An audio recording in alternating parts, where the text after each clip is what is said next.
تھی، کوئی اور اس طرح کا جو ہتھیار تھا وہ نہ تھا، بلکہ ان کے پاس اگر ہتھیار تھا تو وہ دولت ایمانی کا ہتھیار تھا، ان کے پاس ہتھیار تھا تو حب نبی کا ہتھیار تھا، ان کے پاس اگر ہتھیار تھا تو عشق نبی کا ہتھیار تھا، ان کے پاس اگر کوئی ہتھیار تھا تو وہ میرے آقا صلی اللہ علیہ وسلم کا چہرہ والضحیٰ تھا، ما زاغ البصر کا کاجل تھا، حامیم کے کنڈل تھے، ید اللہ کے گورے گورے ہاتھوں کو دیکھ رہے تھے اور تک رہے تھے، اور وہ بے خطر کود پڑے۔ اب دیکھ رہے ہیں کہ سامنے لشکر جرار ہے، بڑا لشکر ہے، اور ادھر 313 کی تعداد ہے، تو ہمارا یہاں پر لڑنا ہمیں نقصان دے سکتا ہے، لیکن وہاں پر نقصان کی تو بات ہی نہ تھی، وہاں پر تو یہ بات ہی نہ تھی، کہا تھا نا کہ اس شرط پہ کھیلوں گی پیا تجھ سے میں بازی، اس شرط پہ کھیلوں گی پیا تجھ سے میں بازی، جیتوں تو تمہیں پالوں گر ہاروں تو میں تیری۔ یا رسول اللہ علیہ وسلم، آپ کے ساتھ یہ لڑنے کی سعادت نصیب ہو رہی ہے، یہ موقع مل رہا ہے یا رسول اللہ علیہ وسلم، آج ہم پیچھے نہیں جا سکتے، آج یا تو جان دے دیں گے یا جان لے لیں گے۔ آج وہ سامنے آ کر کھڑے ہو گئے، وہ لشکر جرار، اور یہاں پر 313 کا لشکر۔ میرے دوستو بھائیو، اب دیکھیے کہ جب کریم آقا صلی اللہ علیہ وسلم وہاں پر بدر کے میدان پر پہنچے تو آپ صلی اللہ علیہ وسلم نے فرمایا، ایک جگہ پر پڑاؤ ڈالنے کا حکم دیا، خیمے لگانے کا حکم دیا۔ اب بدر کے میدان میں جو صحابہ کرام وہ جلوہ فراز تھے، ان میں سے ایک صحابی جن کی عمر مبارک 33 سال تھی، 33 سال کا وہ جوان تھا، اور اس نے حضرت حباب بن ابن المنذر رضی اللہ تعالی عنہ، آپ نے یا رسول اللہ علیہ وسلم حضور کی بارگاہ میں التجا کی، عرض کی یا رسول اللہ کہ یہ اللہ کی طرف سے نشاندہی ہے اس جگہ پر خیمے لگانے کی، یہ یا رسول اللہ آپ کا حکم ہے؟ اگر تو اللہ کی طرف سے ہے یا آپ کا حکم ہے تو بات تو ایک ہی ہے یا رسول اللہ، پھر تو میری یہ مجال نہیں کہ میں کچھ عرض کر سکوں، اگر ایسا نہیں ہے یا رسول اللہ علیہ وسلم تو پھر مجھے اجازت عطا فرمائیے، میں کچھ عرض کرنا چاہتا ہوں۔ حضور صلی اللہ علیہ وسلم نے فرمایا، اے میرے صحابی بولو، تمہیں اختیار ہے، تمہیں اجازت ہے، بولو ذرا۔ اب وہ صحابی رسول جو ہیں وہ عرض کرتے ہیں یا رسول اللہ علیہ وسلم ہمیں یہاں پر خیمے نہیں لگانے چاہیے، بلکہ اس جگہ پہ خیمے لگانے چاہیے جہاں پر کنواں، بدر کا جو کنواں ہے قریب پڑتا ہے، وہاں پر ہم خیمے لگائیں گے۔ اور ساتھ ہی انہوں نے دلیل بھی دی، یا رسول اللہ علیہ وسلم ایک تو ہمارا پانی پر قبضہ ہوگا، دوسرا یا رسول اللہ علیہ وسلم اگر بارش ہو جاتی ہے تو ہم اونچی جگہ پہ ہوں گے، یہاں پر وہ جو سارا کا سارا کیچڑ بن جائے گا وہ ہمارے لیے مشکل کا سبب بن سکتا ہے، ہم اونچی جگہ پہ ہوں گے، اونچے ٹیلے پہ ہوں گے تو معاملات آسان ہو جائیں گے۔ اب یہ باتیں کر رہے ہیں تو حضور صلی اللہ علیہ وسلم نے فرمایا کہ جہاں پر میرے صحابی کہہ رہے ہیں وہیں پر جا کر خیموں کو لگا دو۔ اب یہاں پر میں جو باتیں سمجھا ہوں، جو اخذ کر سکا ہوں، ان کے حوالہ سے کہ سب سے پہلے نمبر پر تو مشورہ کرنا سنت مصطفیٰ ہے۔ دوسری بات فرمایا کہ جب یہ معاملہ ہو گیا تو لیڈر جو بھی ہو،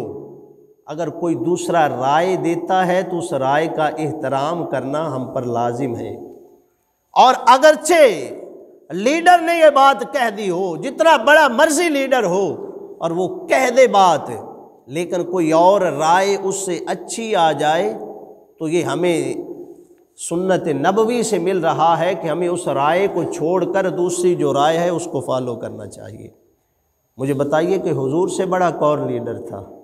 حضور صلی اللہ علیہ وسلم سے بڑا کون تھا؟ لیکن یہ ہمارے لیے، امت کے لیے یہ درس تھا، یہ سبق تھا کہ میرے صحابہ کرام کس طرح کے معاملات میں کس طرح سے وہ ہینڈل کرنے کی کوشش کرتے ہیں اور لے کر چلنے کی کوشش کرتے ہیں۔ میرے دوستو بھائیو، دیکھیے حضرت حباب بن ابن المنذر رضی اللہ تعالی عنہ، آپ نے جب یہ بات کہہ دی تو اب اس سے پہلا جو کام میں عرض کرنا چاہتا ہوں وہ تھا کہ اسلام میں مشورے کی اہمیت کے آداب کا پتہ چلتا ہے کہ ہم کس طرح سے کسی کا ادب کریں گے،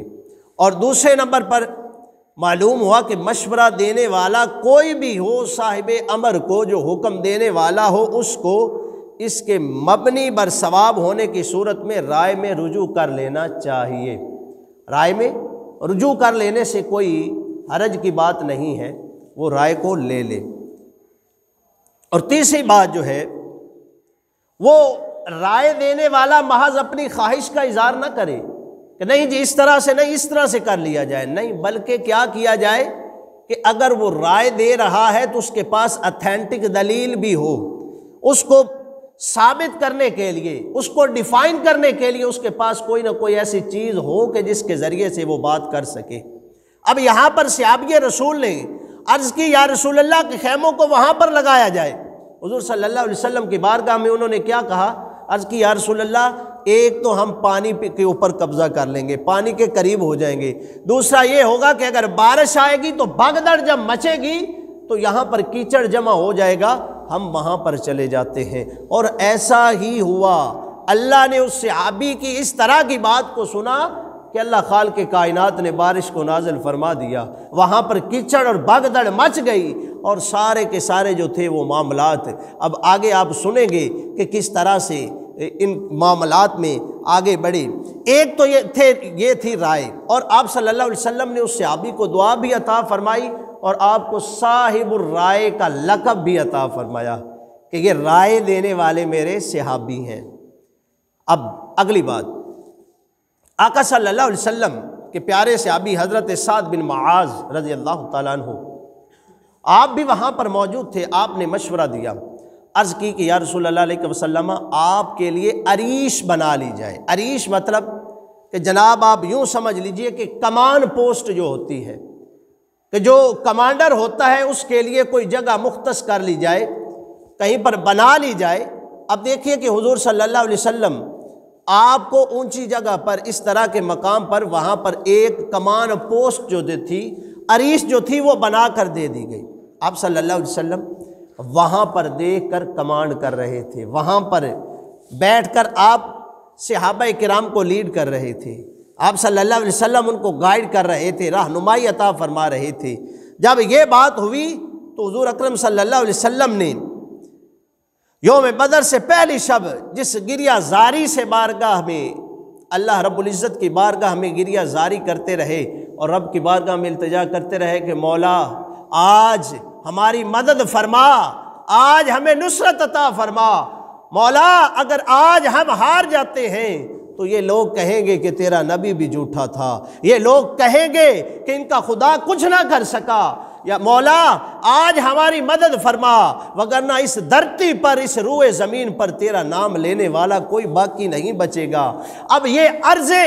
جہاں پر کر رہے تھے اسی مقام پر عریش یعنی کہ وہ کمان پوسٹ بھی بنائی گئی تھی۔ حضور صلی اللہ علیہ وسلم وہاں پر جلوہ فراز ہو کر دعائیں کرتے رہے۔ اب دیکھیے کہ آپ صلی اللہ علیہ وسلم عرض کرنے لگے کہ مولا جس نصرت کا، جس مدد کا تو نے وعدہ فرمایا ہے آج وہ مدد عطا فرما۔ اب دیکھیے کہ جب یہ دعائیں کی اور صحابہ کے جذبے کو دیکھا اور جوش و خروش کو دیکھا تو میرے دوستو بھائیوں دیکھیے کہ اللہ رب العزت نے کس طرح سے فرشتوں کے ذریعے اپنے محبوب علیہ الصلاۃ والسلام کی مدد فرمائی، نصرت فرمائی۔ میرے دوستو بھائیوں مطلب یہ ہے، مقصد یہ ہے کہ آج بھی اگر ہمیں کہیں پر فضائے بدر پیدا کرنا پڑے، آج بھی حق اور باطل کا معرکہ آ جائے، آج بھی اگر سچ اور جھوٹ کی بات آ جائے تو ڈٹ جائیے، حسین کے انکار کی طرح ڈٹ جائیے، وہاں پر غزوہ بدر میں 313 صحابہ کی طرح ڈٹ جائیے۔ آپ نے کے سامنے لشکر جرار بھی ہو، جتنا مرضی بڑا لشکر ہو، آپ کے دل میں جو ایمان کی طاقت ہے، حب مصطفیٰ ہے، عشق مصطفیٰ ہے، چاہت مصطفیٰ ہے، اس سے بڑا آپ کے پاس کوئی ہتھیار نہیں ہو سکتا۔ آج بھی اگر آپ کھڑے ہو جائیں گے، آج بھی اگر رب کی بارگاہ میں کھڑے ہو کر عرض کریں گے کہ مولا آج بھی حق اور باطل کی بات ہے، آج بھی حق اور باطل کا مارکا آ گیا ہے، یار مولا آج اپنے حبیب کے صدقہ سے دین میں ہمیں نصرت عطا فرما، فتح عطا فرما۔ ارے آج بھی اگر اس طرح سے آپ میدان کو سجائیں گے تو پھر فضائے بدر پیدا کر فرشتے تیری نصرت کو اتر سکتے ہیں گردوں سے، کتار اندر کتار اب بھی آ سکتے ہیں فرشتے بھیجنے والی میری اللہ کی ذات ہے۔ میرے دوستو بھائیوں، آج اگر ہم کہیں پر سچے ہوں، بات تو یہ ہے کہ جہاں پر ہمیں بولنا چاہیے، جہاں پر ہمیں نکلنا چاہیے، وہاں پر ہم نکلتے نہیں ہیں، اور جہاں پر نہیں نکلنا چاہیے وہاں پر ہم آگے ہوتے ہیں۔ میرے دوستو بھائیوں، دیکھو کہ حضور صلی اللہ علیہ وسلم، آپ صلی اللہ علیہ وسلم کے ساتھ 313 صحابہ کرام، اور وہ وہاں پر چلے گئے، وہاں پر اس جوش اور جذبے کے ساتھ چلے گئے کہ آج دین کا، اسلام کا آج جو بھی جھنڈا ہے وہ ہمارے ہاتھ میں ہے، آج ہم اس کی نصرت کے لیے، اس کی مدد کے لیے ہم نکلیں گے۔ جب ہم 313 ہوں گے تو جب ہم فاتح بن کر لوٹیں گے تو ہمارے پاس جناب 1,24,000 کم و بیش صحابہ کا جو لشکر جرار ہوگا، ہم فتح مکہ کے وقت اس طرح سے داخل ہوں گے۔ میرے دوستو بھائیوں، اب بات یہ ہے کہ ہمارے ایمان کی کمزوری یہ تو واضح ہے کہ وہاں پر 313 ہیں، وہاں پر 950 ہیں، 1000 ہیں، تو یہ ایمان کی مضبوطی تھی نا، نظر آ رہا تھا نا کہ وہاں پر کتنے لوگ موجود ہیں، یہاں پر کتنے لوگ موجود ہیں، لیکن ان صحابہ کی ایمان کی پختگی کو دیکھیے کہ وہ کود پڑے جس طرح سے ابراہیم بے خطر آگے نمرود میں کود پڑے تھے حضرت ابراہیم علیہ السلام۔ آج میرے آقا کے جو امتی ہیں وہ بھی اسی طرح سے کود رہے ہیں، آج میرے آقا کے جو صحابہ ہیں وہ بھی اسی طرح سے اس جگہ پر کود رہے ہیں۔ میرے دوستو بھائیوں، آج بھی مجھے اور آپ کو فکر کرنے کی ضرورت ہے۔ آج بھی جہاں پر دین کی بات، شریعت کی بات، اسلام کی بات ہو، جہاں پر عشق مصطفیٰ کی بات ہو، وہاں پر ڈٹ جاؤ، جان جاتی ہے تو چلی جائے لیکن ایمان بچا لو۔ میرے دوستو بھائیوں، ایمان ہے کس چیز کا نام؟ آج میں یہ عرض کرنا چاہتا ہوں کہ ایمان کس چیز کو کہتے ہیں۔ اگر کہیں پر مقابلہ ہو جائے نا جان اور مال کا، تو لوگ جان کو بچا لیتے ہیں، مال کو دے دیا کرتے ہیں، اور جہاں پر بات آ جائے جان کی اور ایمان کی تو لوگ جانیں دے دیا کرتے ہیں، ایمان کو بچا لیا کرتے ہیں۔ اور اس سے آگے کی جو بات ہے، جہاں پر بات آ جائے ایمان کی اور عشق مصطفیٰ کی، جہاں پر بات آ جائے ایمان کی اور چاہت مصطفیٰ کی، تو میرے دوستو بھائیوں، ایمان کوسوں دور رہ جایا کرتا ہے، عشق مصطفیٰ کہیں آگے چلا جایا کرتا ہے، عشق مصطفیٰ کہیں آگے چلا جایا کرتا ہے۔ لجپال آقا علیہ الصلاۃ والسلام کا عشق جو ہے، اب دیکھیے کہ سعد بن ابی وقاص کے جذبے کو دیکھیے کہ سعد بن ابی وقاص رضی اللہ تعالیٰ عنہ، جب آپ صلی اللہ علیہ وسلم کی طرف کوئی تیر چلتا تو سعد بن ابی وقاص اپنے سینے کو آگے کر دیتے، سینے کے اوپر تیر کو لیتے، کہیں پہ بازو کر رہے ہیں، کہیں پہ ہاتھ کر رہے ہیں، ارے سعد بن ابی وقاص کا سینہ چھلنی ہو جاتا ہے، لیکن میرے آقا کی طرف ایک تیر بھی نہیں جانے دیتے۔ سعد بن ابی وقاص رضی اللہ تعالیٰ عنہ اس جذبے کے ساتھ، جوش کے ساتھ لڑ رہے ہیں کہ وہ سارے کے سارے حضرت سعد بن ابی وقاص کو نشانہ بنا رہے ہیں، لیکن سعد بن ابی وقاص کے ایمان کو متزلزل نہیں کر سکے، تیروں کی بوچھاڑ بھی آپ کے ایمان کو متزلزل نہیں کر سکی۔ میرے دوستو بھائیوں، جب سعد بن ابی وقاص اس جذبے کے ساتھ لڑ رہے تھے تو میرے آقا صلی اللہ علیہ وسلم فرماتے ہیں، ارے لوگوں، تمام کے تمام لوگ، امت مسلمہ کے لوگ، جب تک قیامت نہیں آ جاتی، سب کے سب لوگ یہی کہیں گے، فدا کا امی و ابی کا یا رسول اللہ، یا رسول اللہ، آپ پر ہمارے ماں باپ قربان جائیں، آپ پر ہمارے ماں باپ فدا ہو جائیں، لیکن سعد بن ابی وقاص، تیری عظمت، تیری شان، تیری رفعت پہ قربان جاؤں، لاکھوں جانے بھی ہوں تو قربان کر دیں۔ سعد بن ابی وقاص رضی اللہ تعالیٰ عنہ، آپ اس جذبے کے ساتھ لڑ رہے ہیں، میرے آقا فرماتے ہیں، سعد بن ابی وقاص، فدا کا امی و ابی کا، اے سعد بن ابی وقاص، اے سعد بن ابی وقاص، تجھ پر محمد عربی کے ماں باپ قربان ہو، تجھ پر محمد عربی کے ماں باپ قربان ہو، تجھ پر محمد عربی کے ماں باپ قربان ہو۔ میرے دوستو بھائیوں، سعد بن ابی وقاص اس جذبے کے ساتھ لڑ رہے تھے، میرے آقا صلی اللہ علیہ وسلم نے 3 مرتبہ یہ لفظ بیان فرمائے، سعد تجھ پر محمد عربی کے ماں باپ قربان جائیں۔ ارے مجھے بتائیے تو صحیح، وہ سعد کتنے مقدروں والا ہوگا، کتنے نصیبوں والا ہوگا کہ جس پر محمد عربی کے ماں باپ قربان ہو رہے ہیں۔ میرے دوستو بھائیو، عشق مصطفیٰ ہی ایسی دولت ہے، ایسا وہ ہمارے پاس خزانہ ہے کہ جس کے ذریعے آج بھی ہم اٹھ سکتے ہیں۔ آج بھی اگر ہم چاہتے ہیں کہ امت مسلمہ کا پھر وہی دورہ ہو، آج بھی اگر ہم چاہتے ہیں کہ میں ایک بات عرض کرنا چاہتا ہوں کہ سلطان عبد الحمید سلطنت عثمانیہ کے جو آخری خلیفہ تھے اور بالکل کمزور خلیفہ تھے، آپ کے وقت میں فرانس والوں نے ایک فلم چلانے کا منصوبہ بنایا۔ جو بغیرتی آج کر رہے ہیں، جو کمینہ پن آج کر رہے ہیں، یہ اس وقت بھی کر رہے تھے۔ سلطان عبد الحمید کو جب اس بات کی خبر ہوئی تو آپ کی راتوں کی نیند اڑ گئی، آپ نے کھانا پینا چھوڑ دیا، اور آپ فرماتے ہیں کہ سفیر کو بلاؤ میری بارگاہ میں، سفیر کو یہاں پر لاؤ۔ جب سفیر کو لایا گیا تو فرمایا کہ یا تو تم اس فلم کو بند کرواؤ گے، اس مووی کو بند کرواؤ گے، یا تم سلطان عبد الحمید کی تلوار کا مزہ چکھو گے۔ ارے ساری کی ساری سلطنتوں کی طرف جو ہے پیغام بھیج دیا، اور بھیج دیا حکم کہ سلطان عبد الحمید اس بات کا حکم دیتا ہے کہ اپنی تلواروں کو نیام سے نکال لو، اپنی زنگ آلود تلواروں کو تیز کر لو، کہ میرے آقا کی ناموس کی بات آ گئی ہے، میرے آقا کی عزت کی بات آ گئی ہے، میرے آقا کی غیرت کی بات آ گئی ہے۔ ارے آج ہم امت مسلمہ، ارے یا رسول اللہ کی جب بات آتی ہے، حضور کی عزت کی بات آتی ہے، کوئی اگر غداری کرنے لگتا ہے تو وہ کتا جس کو پتہ نہیں کہ کیا ہوتا ہے، لیکن اس کتے کو بھی عقل آ جاتی ہے، اور جو غداری کرنے والا ہوتا ہے جب تک اس کو مار نہیں ڈالتا کتا اس کی جان نہیں چھوڑتا۔ سلطان عبد الحمید، آپ نے جب یہ اعلان کیا، حکم جاری ہو گیا، سفیر نے کہا اب تو ٹکٹیں بک چکی ہیں، اب یہ ناممکن ہے کہ اس کو روکا جا سکے، لیکن میرے آقا صلی اللہ علیہ وسلم کی محبت میں وہ سلطان عبد الحمید جو اس طرح سے چور تھے،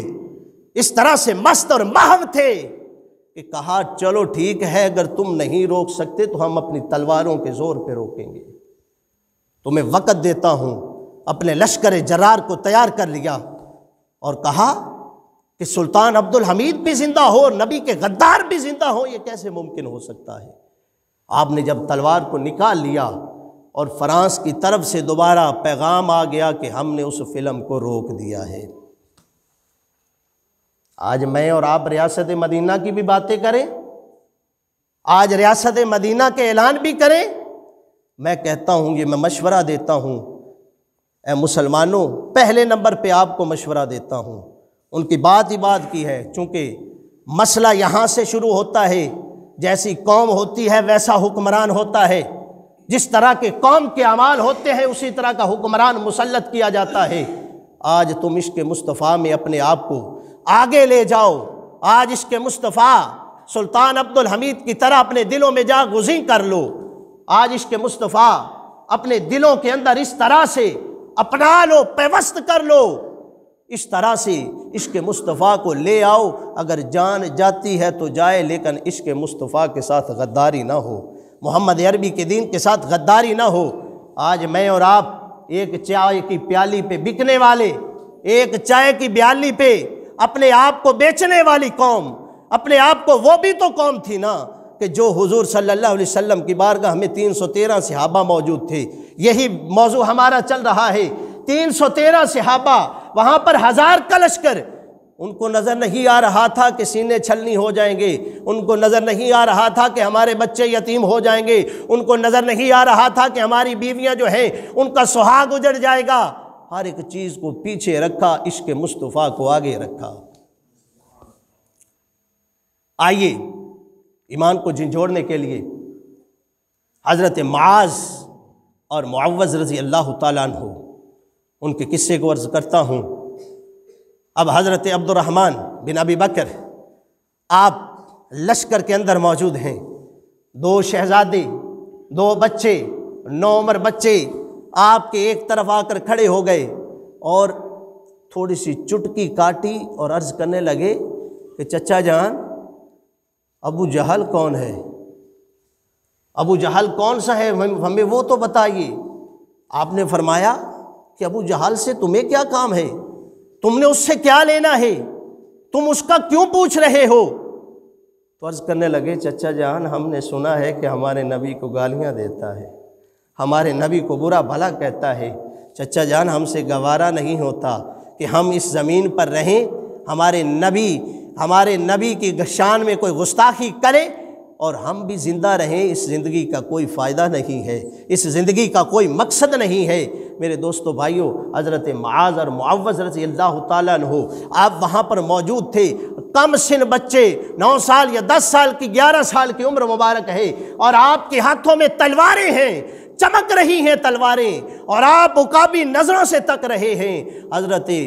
عبد الرحمن نے اشارہ کیا کہ وہ سامنے ابو جہل آ رہا ہے۔ جب ان کا اشارہ کرنا تھا، حضرت عبد الرحمن بن ابی بکر فرماتے ہیں کہ مجھے اس پیدا کرنے والے کی قسم، ابھی میں نے اشارہ کیا تھا کہ میں نے بچوں کو دیکھا کہ وہ عقاب کی طرح وہاں پر جھپٹ بھی گئے ہیں اور ابو جہل کو گرا بھی لیا ہے۔ وہ سب سے بڑا جو کافر تھا، سب سے بڑا جو سردار تھا مکے کا، ابو جہل، وہ بچے اس ابو جہل کو گرا کر واصل جہنم کر دیتے ہیں، اور حضرت معاذ اور معوذ رضی اللہ تعالیٰ عنہ اس طرح سے لڑ رہے ہیں، اس طرح سے لڑ رہے ہیں، اس طرح سے اپنی بہادری کے جوہر دکھا رہے ہیں کہ ایک بھائی کے بازو کے اوپر تلوار لگی، زخم آ گیا اور دیکھا کہ لڑائی میں یہ پریشانی کا سبب بن رہا ہے۔ ارے دیکھیے تو صحیح کہ اس بازو کو اپنے پاؤں کے نیچے رکھا اور اپنے تن سے جدا کر دیا کہ یہ میرے لیے پریشانی کا باعث بن رہا ہے، اور ایک ہاتھ کے ساتھ تلوار چلا چلا کر لڑ رہے ہیں۔ میرے دوستو بھائیو، حضرت معاذ اور معوذ حضور کی بارگاہ میں حاضر ہوئے۔ معاذ کہتا ہے یا رسول اللہ میں نے مارا ہے، معوذ کہتا ہے یا رسول اللہ میں نے مارا ہے۔ حضور صلی اللہ علیہ وسلم نے فیصلہ فرمایا کہ تم میں سے کس نے مارا ہے؟ میرے دوستو بھائیو، اور وہ بھی جام شہادت نوش کر رہے ہیں۔ آج دیکھیے تو صحیح کہ وہ کم سن بچے، چند سال کی جن کی عمر ہے، وہ حضور کے عشق میں، حضور کی چاہت میں، حضور کی لگن میں، حضور کی محبت میں، حضور کے انس میں اپنی جانوں کے نذرانے پیش کر رہے ہیں۔ میرے دوستو بھائیو، میں یہ نہیں کہتا کہ آپ تلواریں نکال لیں، میں یہ نہیں کہتا کہ اسلحے اٹھا لیں، میں کہتا ہوں کہ جو ہمارا اسلحہ ہے، جہالت کا جناب خاتمہ ہی، جہالت کا خاتمہ ہی ہمارے لیے سارا کچھ ہے۔ سارے مسائل کا حل جو ہے جہالت سے نکلنا ہے۔ میرے دوستو بھائیو، آج ہم اندھی تقلید کو چھوڑ دیں، اندھی جو ہم پٹیاں باندھ لیتے ہیں ان کو چھوڑ دیں۔ ارے لوگ سیاستدانوں کے نعرے لگاتے ہیں، چاہے ان کا نگران، چاہے ان کا لیڈر جھوٹا بھی ہو، چاہے ان کا لیڈر کرپٹ بھی ہو، چاہے ان کا لیڈر جس طرح کا لٹیرا بھی ہو، لیکن وہ اپنے ہی لیڈر کے نعرے لگایا کرتے ہیں۔ آج مجھے اور آپ کو بھی ضرورت ہے، ہمارا لیڈر تو سچا ہے، ہمارا لیڈر تو جناب وہ لیڈر ہے کہ جس کو اپنے اللہ نے بھی حبیب بنا لیا۔ ہمارا لیڈر تو نبی آخر الزماں ہے، ہمارا آئیڈیل تو کریم آقا صلی اللہ علیہ وسلم کی ذات مبارکہ ہے، جن کو لقد کان لکم فی رسول اللہ اسوۃ حسنہ کے لقب سے نوازا گیا۔ ارے ہمارا تو لیڈر ہی سچا ہے، ہمارا تو معاملہ ہی کچھ اور ہے۔ اگر ان کی بات، ان کی ذات پر کوئی بات آئے، ان کی معاملات پر کوئی بات آئے، تو مجھے اور آپ کو چاہیے کہ ہم عشق مصطفیٰ میں اسی طرح سے اپنی جانوں کے نذرانے پیش کریں جس طرح سے معاذ اور معوذ نے جانو۔ میرے دوستو بھائیو، پریشانی کی بات تو یہ ہے کہ ہم کس طرح سے اپنی زندگی بسر کر رہے ہیں۔ میں یہ سوال کرنا چاہتا ہوں، بات کرنا چاہتا ہوں، ہے تو کڑوی لیکن سچی ہے، کھری ہے، کھری کرنے کا عادی ہوں، معافی چاہتا ہوں کہ میں کھری بات کرنے کا عادی ہوں۔ دیکھیے کہ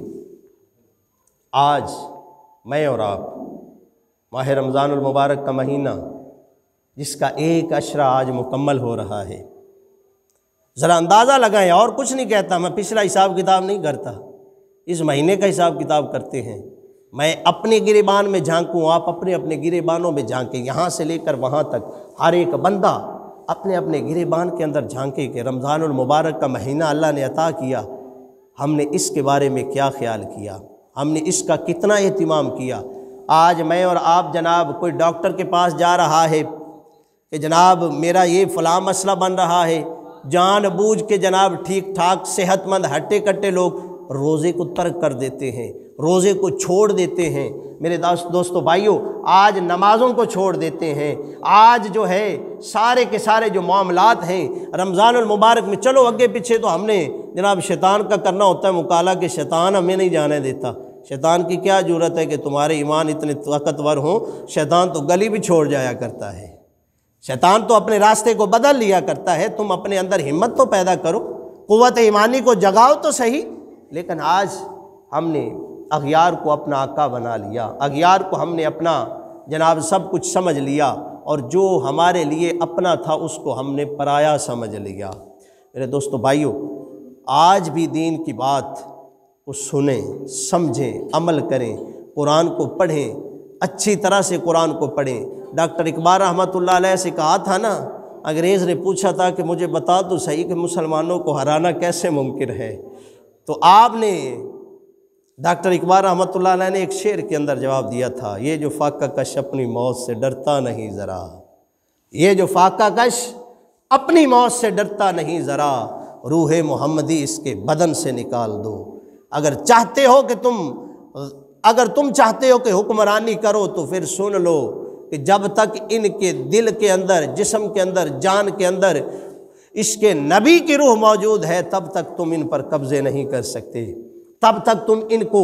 ہرا نہیں سکتے۔ اور جب تم عشق نبی کو ان کے سینوں سے نکال لو گے، عشق نبی کو باہر نکال لو گے، تو پھر تمہارے لیے یہ سارے معاملات ممکن ہو جائیں گے۔ میرے دوستو بھائی